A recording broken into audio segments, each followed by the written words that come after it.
Hi guys, ayan, pinutol ko na ang ating minarkot. So check natin kung nag-ugat. Hindi siya nag-ugat. Ganyan lang siya. So titignan natin kung mabuhay pa rin siya. Kasi ilang ano pa lang to, ilang tinanggalan ko lang siya ng ng maliit na balat dyan. So ganyan lang siya ang nangyari, hindi siya nag-ugat. Pero titingnan natin kung tutubo pa rin siya. So ayan na siya guys. Tinanggal ko yung ibang mga sanga. Ayan. So guys, ito siya. Dito natin siya ilagay. Ayan yung makikita nyo yung kanyang ayan. Yung kanyang kurikong. So dyan natin siya ilagay. Cover. Agay natinik ako. Ayan guys.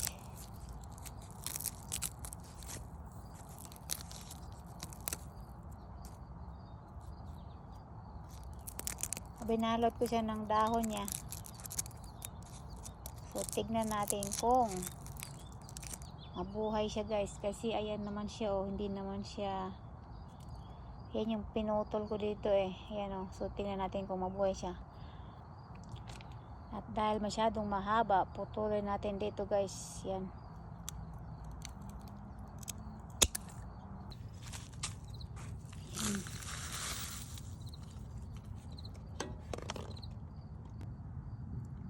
Hi guys, ayan update sa aking mga pinag-eksperimentuhan na roses. Yan.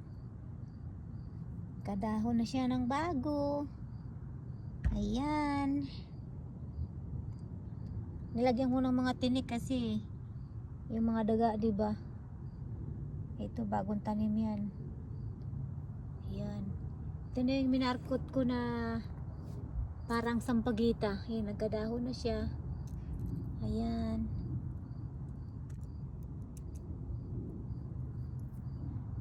Ayun Ayan. Ayan, mga bagong tanim. At ang aking sibuyas, pagkalaki-laki, inday kamuti. Pwede na ba anihin yan? Grabe Yung yung puting sibuyas. Pagkalaki-laki naman.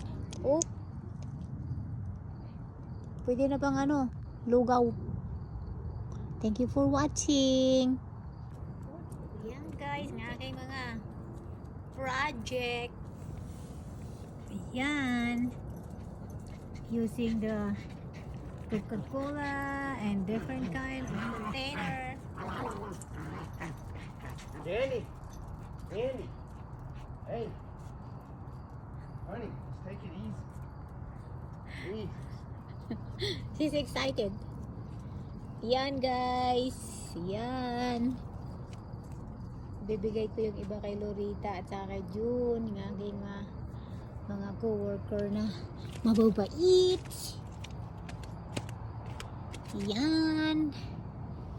Kasi guys, mamamatay naman yung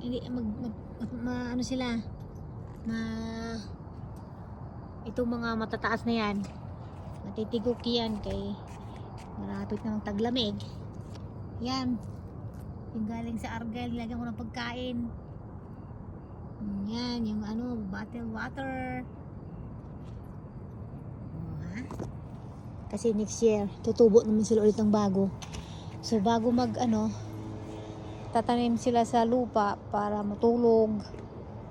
Pagdating ng next summer ulit, pwede sila ibenta. Yan lalong dumadami yung bulaklak. Non-stop siya guys. Yung isa ko doon, hindi na namulaklak ulit. Isa na yan, binalot ko ng plastic.